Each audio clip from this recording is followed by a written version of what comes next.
राम ध्येयं सदा परिभवग्नमभीष्टदोहम् तीर्थास्पदं शिवविरिञ्चिनुतं शरण्यं धृत्यार्तिहं प्रणतपालभवाब्धिपोतं वन्दे महापुरुषते चरणारविन्दम्।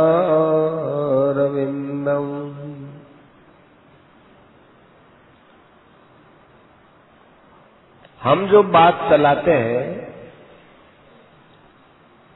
उसमें भी लोगों के मन में कुछ बात और ढंग से बैठी हुई है। प्राय लोगों की ये धारणा है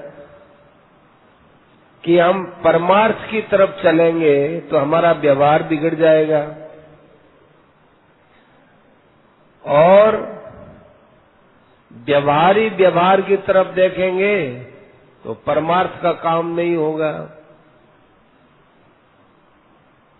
इसलिए व्यवहार करते हुए परमार्थ पर हमारा काम बने, ऐसी कोई बात बताओ। तो हम क्या बताएं? गीता जी बोलती है, सर्व कर्माण्यपि सदा कुर्वाण है।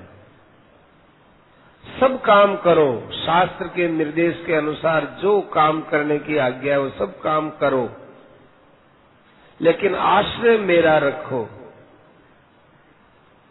मेरा आश्रय रखते हुए काम करोगे तो मेरी कृपा मिलेगी और मेरी कृपा से बेड़ा पार है। शाश्वतम पदमव्ययम। अपने चित्त से सब कर्मों को तुम मेरे अर्पण कर दो और फिर निष्काम भाव का आश्रय लेते हुए मेरा चिंतन करते रहो। मेरा चिंतन करता हुआ अर्थात चित्त को मुझ में लगाता हुआ सब विपत्तियों को पार कर देता है, क्योंकि उसमें मेरी कृपा रहती है। और यदि तुमने अर्जुन अपने अहंकार का आश्रय लेकर त्याग कर लिया और मेरी बात नहीं सुनी तो तुम्हारा विनाश हो जाएगा, अर्थात तुम्हारा परमार्थ भ्रष्ट हो जाएगा। आप लोग समझ गए होंगे भगवान के ये कहने का मतलब क्या है। एकांत में जाकर बैठो, भगवान का ध्यान करो। आप कहोगे भगवान का ध्यान नहीं होता, मन चंचल है। भगवान का ध्यान करते संसार में मन चला जाता है, तो आप भोगों का ध्यान करो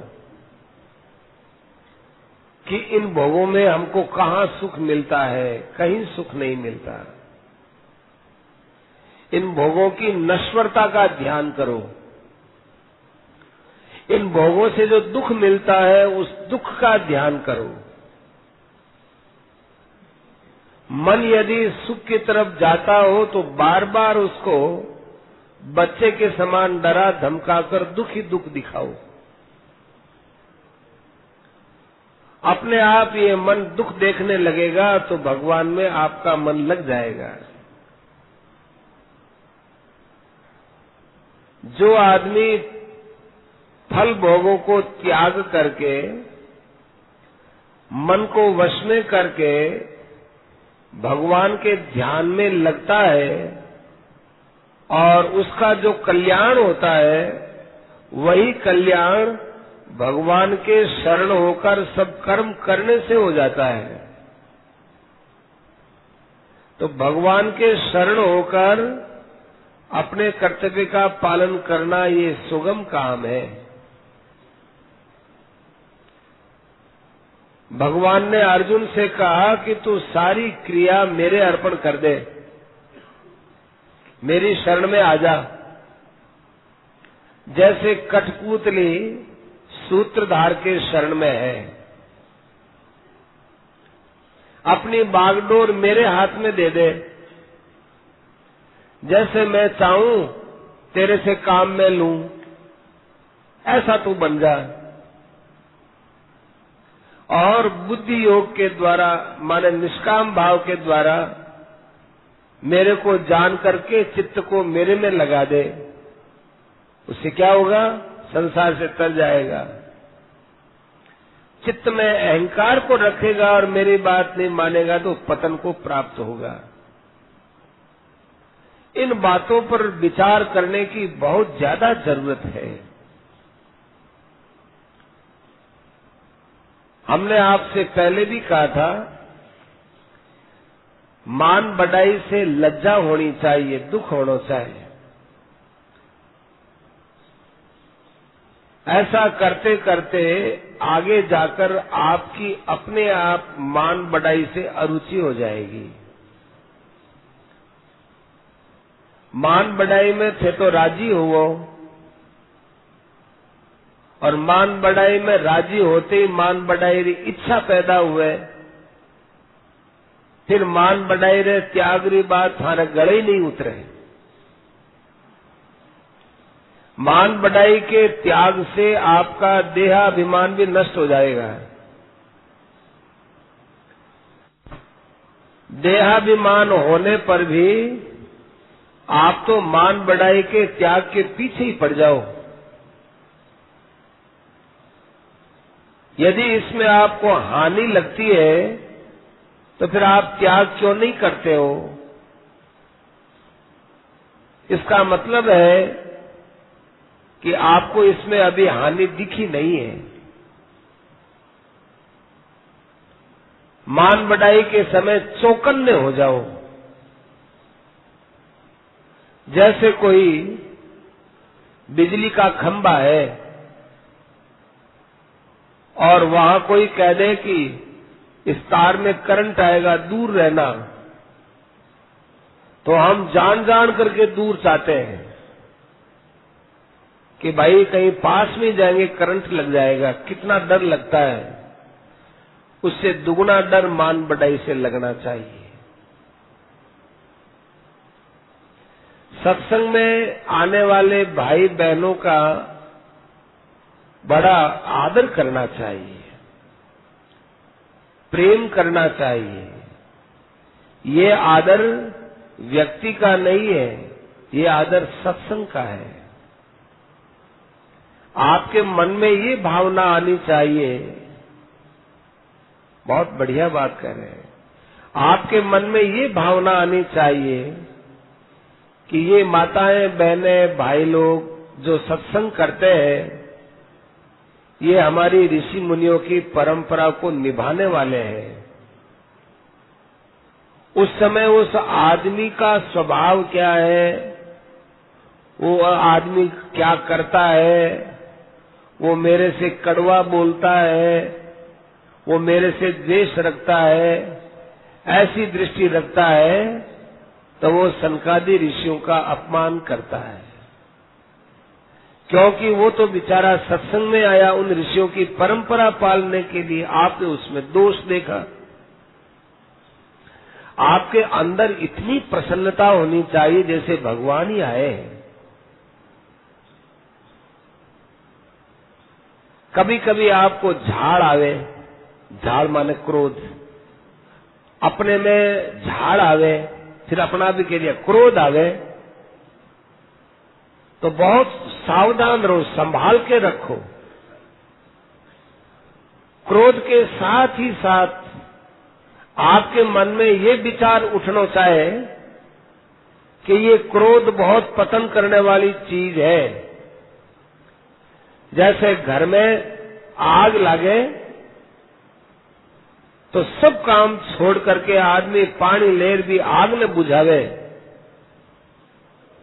बीते हम आपनो बेरी भी बट खड़ो हुए तो भी बीरो हाथ पकड़ दूर करे नहीं, पहले आग बुझाओ।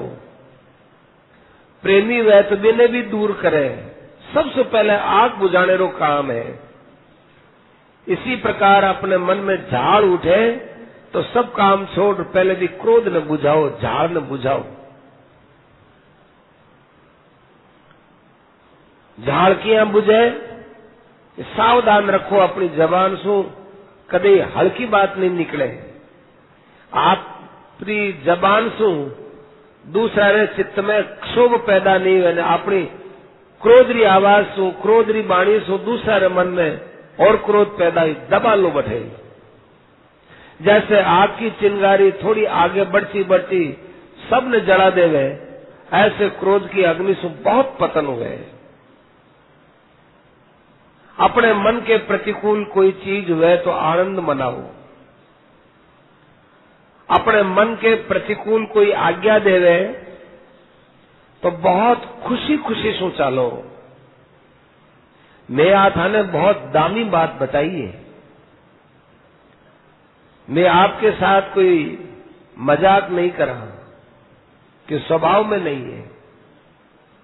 माता है, पिता है, गुरु है, सास है, ए आपसु बड़ा है, यारी आज्ञा आपने मन के प्रतिकूल हुए तो खूब राजी राजी काम करना चाहिए,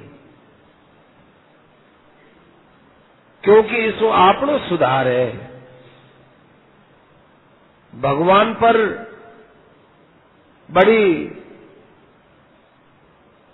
भगवान की आप पर अपने पर बड़ी कृपा समझनी चाहिए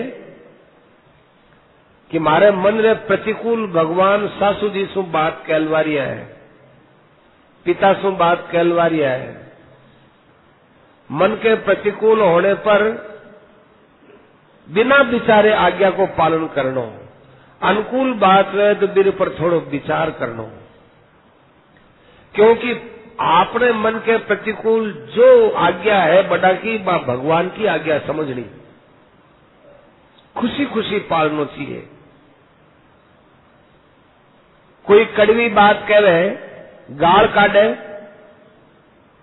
तो मन में यदि क्रोध भी आवे तो एक बार हंस दो, ऊपर से हंस दो, हंसते हंसते सहन करो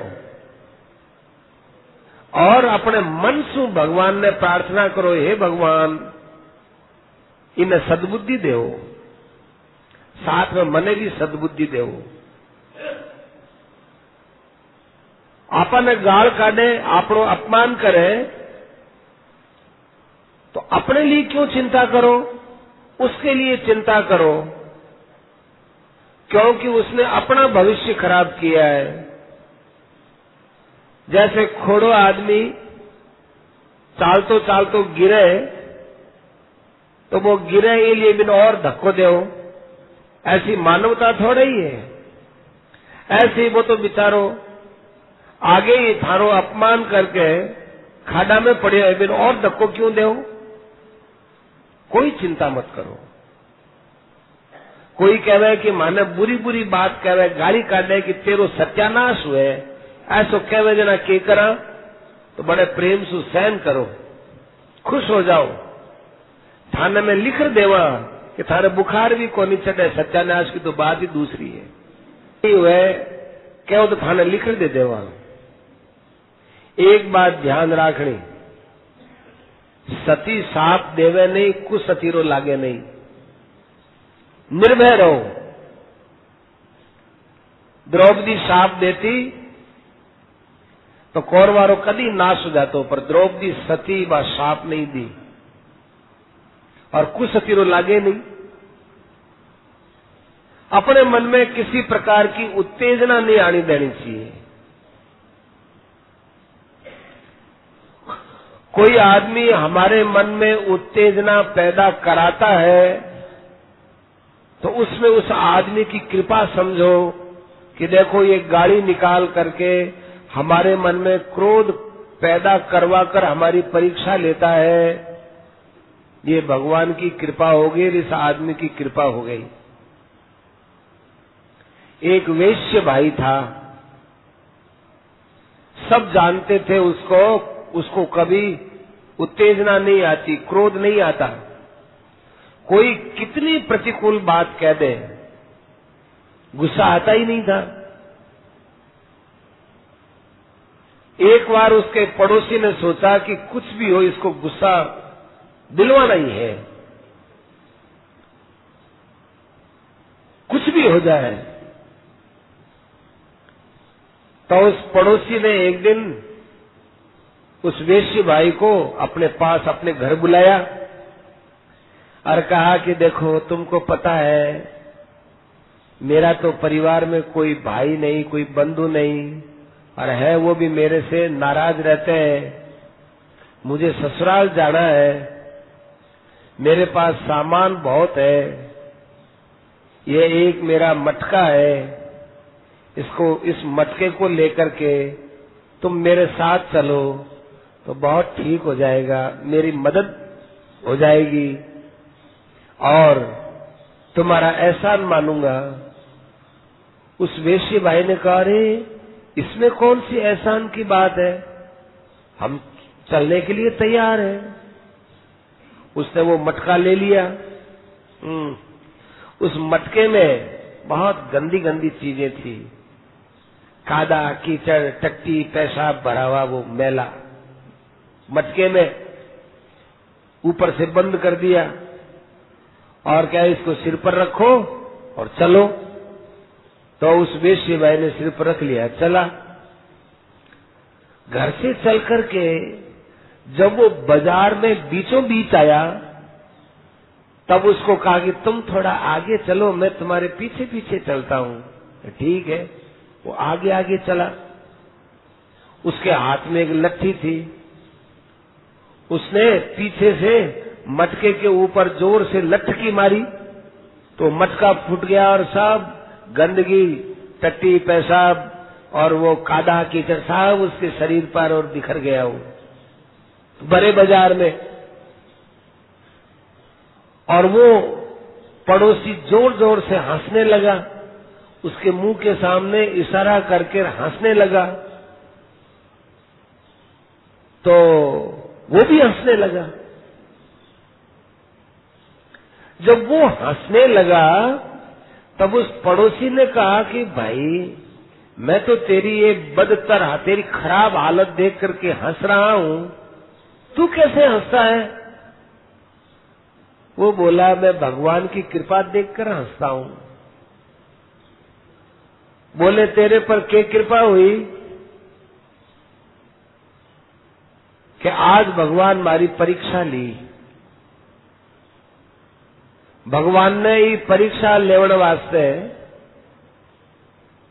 लेने के ताई, मैं वास्ते बोल दी, लेने के ताई थारो समय खराब करायो, थारो स्वभाव खराब करायो, थारो मटको खराब करायो, थारो समय खराब करायो और मारी परीक्षा ली कि कठे इरे मन में जरा सी कच्चाई नहीं रह जावे। मारी कच्चाई दूर करने वास्ते भगवान परीक्षा ली, इस वास्ते मन भगवान की कृपा देखकर खूब हंसी आई। मारी हंसी रुक नहीं रही है, कितनी कृपा है।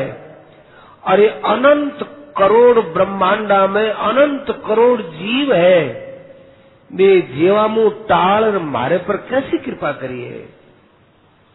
कितना भगवान मन संभाल संभाल राख रहा है। हे भगवान, आप भी बड़ी कृपा है, ऐसी परीक्षा हमारी खूब लेना, नहीं तो मैं कठे गुमान में नहीं रह जाऊं कि मन क्रोध आवे ही नहीं, गुमान में नहीं रह जाऊं, इसलिए हंसी आती है। अब बताओ उस पड़ोसी पर क्या बीती होगी, जा पर कृपा राम की होई, ता पर कृपा करई सब कोई। आप हम सभी मनुष्य हैं, तो जो मानव शरीर के नष्ट होने से पहले पहले काम को जीत ले, क्रोध को जीत ले, वही वास्तव में विजयी पुरुष है, वही मनुष्य है, वही सुखी है, वही आनंद में है। काम क्रोध वियुक्ता नाम यति नाम यत चेतसाम अभितो ब्रह्म निर्वाणम वर्तते विदितात्मनाम। काम क्रोध से जो रहित होते हैं और अपने मन को जीते हुए होते हैं, वे सब ओर से शांत परब्रह्म परमात्मा के अंदर डूबे रहते हैं।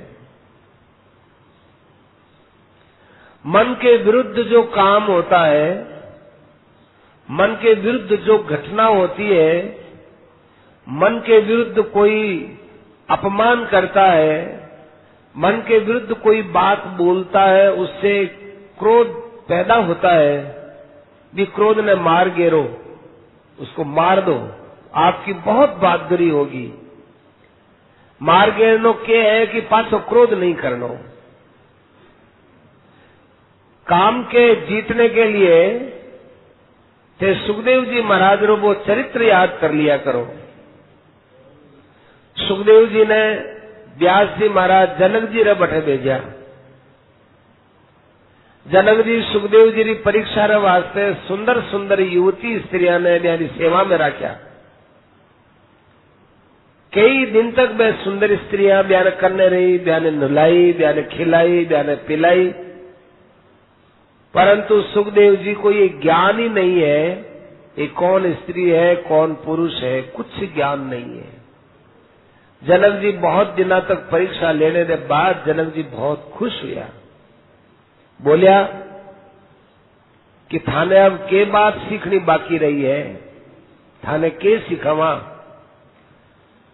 सबसे बड़ो अज्ञान जट है, बिन थे जीत लिया। अब थाने कोई जीतने की जरूरत नहीं, जाओ थाने में पास कर दियो। उनकी परीक्षा ली, उनको पास कर दिया। अपने परिवार में रहो, सबके साथ प्रेम को बर्ताव करो। प्रेम के बर्ताव में भगवान रो निवास है। आपके मन में प्रेम री कमी क्यों हुए? अगले आदमी रो बर्ताव देखकर या अपने अंदर स्वार्थ हुए तो दोनों चीजें निकालो। आप रो बर्ताव भगवान के पास पहुंचे, आज समझ करके आप प्रेम रो बर्ताव करो, क्योंकि आगला में भगवान रहवे।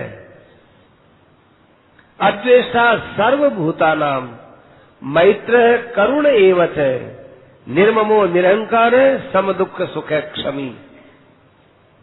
जो कोई भी प्राणी के साथ द्वेष नहीं रखे, सबके साथ प्रेम को बर्ताव करे, ऐसा जो महात्मा हुए वो सुख और दुख की प्राप्ति में सम है और क्षमावान है। अपराध करने वाले ने भी अभय दान देने वालों है, वो भगवान को बहुत प्यारो है। सब पर दया करे, ममता और अहंकार लेकर नहीं। तो मारो आदमी है इसलिए ये आदमी रो मैं दुख में सहायता करूं, यूं नहीं। मारो समझ नहीं और दुखी है इसलिए सहायता करो। और अपने द्वारा की हुई दया को लेकर अहंकार करने के समान तो कोई मूर्खता है ही नहीं। इतना बड़ो संसार बनाने वाला भगवान, इतनो सबने पालन करने वाला भगवान कभी अहंकार नहीं करया। थाने अहंकार कठ पैदा हुई। अरे भगवान थासु चौखी क्रिया करा करके थाने आगे बढ़ाया थे, अहंकार करके मैं दया करी है और अन्याय है। एक श्लोक धारण कर लो, अद्वेष्टा सर्वभूतानाम, तो फिर बेड़ा पार है। शेर जी बेड़ा पार है शब्द बहुत बोलता है। संतुष्ट है सततम योगी यतात्मा दृढ़ निश्चय है, मय्यर्पित मनोबुद्धि योमद भक्त समय प्रिय है। ध्यान योग में जो लगेड़ो है, लाभ हानि में बड़ो प्रसन्न संतुष्ट है, मन इंद्रियां सहित शरीर ने वश में किएड़ो है, मेरे में सब कर्म अर्पित करता है, मन बुद्धि को अर्पित करता है, वो भक्त मुझे बहुत प्यारा है। ये बात हो तो सकती है, पर आप लोगों के मन में विश्वास नहीं है, इसीलिए आपको बहुत बड़ा लाभ नहीं दिखता है। यदि आप विश्वास करो, जान ले तो बहुत लाभ है, बहुत लाभ है। प्राय मनुष्य की आदत है कि जिसमें ज्यादा फायदा होता है वो काम करते हैं। जैसे व्यापार में हीरा का व्यापार है, यदि उसमें नुकसान है तो कोई नहीं करेगा, और कचरा उठाने में लाभ है तो कोयले का काम है तो कोयले का काम कर लेगा। हीरे के काम को छोड़ देगा और कोयले के काम को करेगा। उससे पूछे, अरे भाई आप कोयले का काम क्यों करते हो, आप तो हीरे का काम करते थे। तो वो कहेंगे हीरा के काम में मांगे घाटे लागियो, कोयला के काम में मानो मुनाफो है। तो मैं बाणिया, हाँ मैं घाटा को काम को नहीं करा, मैं बतावा ये बात में कोई घाटो नहीं है। विश्वास नहीं वो मैं के करा। और भी कुछ बात कहने री मन में आवे, ऐ जो श्रृंगार करे, चाहे पुरुष हो चाहे स्त्री हो, आप बढ़िया चीज नहीं है। श्रृंगार में काम को निवास है। काम ने जीतनो भी चाहो, शरीर ने सजानो भी चाहो, श्रृंगार भी करनो चाहो, दो बात नहीं हो सके। जिन मायने विधवाओं के लिए श्रृंगार तो बहुत खतरनाक चीज है।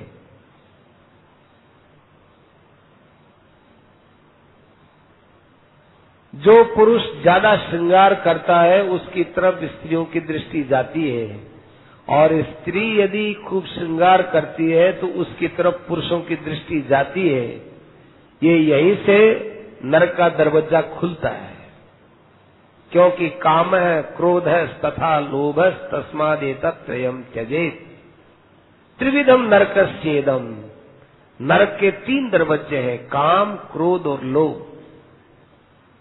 पुरुष यदि यह समझ करके श्रृंगार करता है कि स्त्रियां मेरी ओर आकृष्ट होंगी, तो उसने अपने नरक का दरवाजा खोल लिया। स्त्री यदि ऐसा समझ करके कि पुरुष मेरी ओर आकृष्ट होंगे, अपने श्रृंगार करो, उसने नरक का दरवाजा खोल लिया। प्रश्न किया कि स्त्रियों में श्रृंगार की स्वाभाविक प्रवृत्ति होती है, तो उसको कम करने के लिए पति क्या कहे उसको। तो उत्तर दिया कि स्वयं भगवान की भक्ति में लगे और अपने स्त्री को भगवान की भक्ति की तरफ लगाए। लोग दूसरों को तो बोल देते हैं, हाँ तुम भक्ति करो, तुम भक्ति करो, खुद लगते नहीं है। पुरुष को खुद भक्ति में लगना चाहिए और फिर अपनी पत्नी से कहना चाहिए तुमको भी भक्ति करनी चाहिए। सदा ध्यान रखो कि हमारे वचनों से किसी को तकलीफ न हो और दूसरों के वचनों से हम कभी उद्विग्न नहीं होंगे। देखो ये बात हमारे कहने में आई है, आपके सुनने में आई है। कहने सुनने में तो कोई बात नहीं है, पर आचरण में आनी चाहिए। आचरण में जब तक ये बातें नहीं आए तब तक क्या फायदा हुआ। नहीं आ रही है तो भगवान से रो करके कहो, हे भगवान अभी आचरण में नहीं आ रही, क्या करें। भक्त कहलवाने की चेष्टा मत करो, भक्ति करो, किसी को बताओ मत। ये नहीं कि लोग हमको अच्छा मानेंगे। सत्संग में इसलिए जावे कि आपस में लोग कहेंगे अरे ये आदमी तो बड़ा अच्छा है, ये स्वर्गाश्रम जाता है, सत्संग करता है, लोग हमको अच्छा कहेंगे। इस दृष्टि से सत्संग में नहीं जाना चाहिए, बल्कि अच्छा बनने के लिए सत्संग में जाना चाहिए। भक्त कहलवाने की चेष्टा मत करो, भक्त बनने की चेष्टा करो। तिलक लगाओगे तो सबको दिखाओगे, ऐसा तिलक मत लगाओ कि जो सबको दिखे। माला भी है, ऊपर कपड़े के ऊपर माला रखी है, माला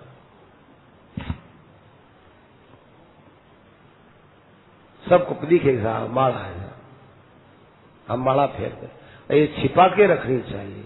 तिलक दिखाने के लिए नहीं होता, माला दिखाने के लिए नहीं होती। दिखाने का दिखावटी जो भी काम है वो सब दंभ है। ये दंभ से बचो। यदि आपको साधन भजन में आगे बढ़ना है तो आप अपने साधन भजन को केवल आप जानो के भगवान जाने, और किसी को भी कहने की जरूरत नहीं है। बड़े बूढ़ों की आज्ञा मानो, उनकी आज्ञा में चलने से लाभ ही लाभ है। नारायण नारायण नारायण।